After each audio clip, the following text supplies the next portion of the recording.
In this tutorial, we will be discussing the half-life of radioisotopes. So when we talk about half-life, it means exactly that. We're cutting the amount in half.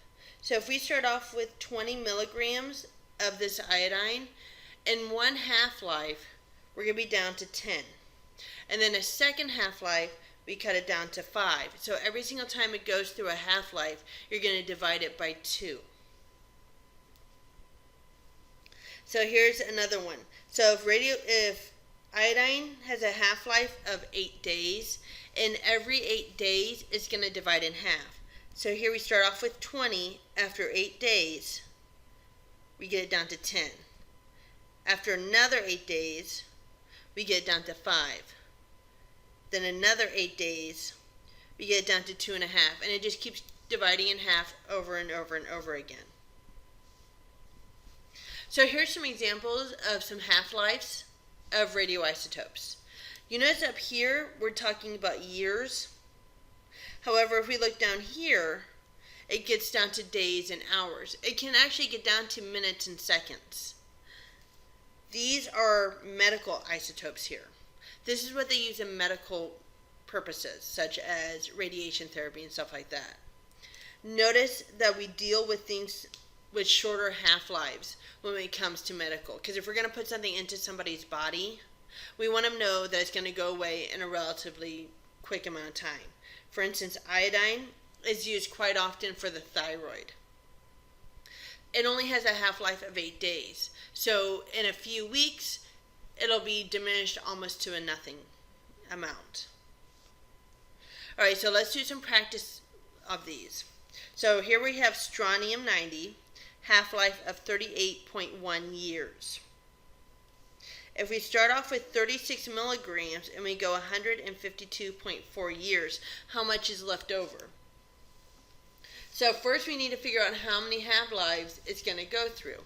So 152.4 years divided by the half-life, which is 38.1 years. That comes out to be 4 half-lives. So that means we're going to divide that 36 milligrams by half 4 times. So 36 divided by 2 is 18. So that's 1 half-life. 18 divided by 2 is equal to 9. That's 2 half-lives. 9 divided by 2 is equal to 4.5. That's 3 half-lives. So for the 4th half-life, 4.5 divided by 2 is equal to 2.25. So that means the final answer is we have 2.25 milligrams of that strontium-90 left at the end of this time. Let's do this again with iodine. So the half-life is 13 hours. If we have 64 milligrams, how much is left over in 26 hours? First, we have to determine how many half-lives are being used up.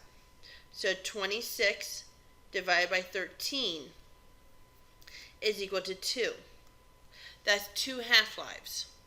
So we're starting off with 64 and we're dividing it by 2. That's 32 milligrams. That's after 1 half-life. We're dealing with 2 half-lives now. So 32 divided by 2 again is 16 milligrams. That's why the answer is B. So the first step is to determine how many half-lives the chemical is going through. The second step is to divide it by 2 that many times. And that's how you determine how much is left over given the half-life.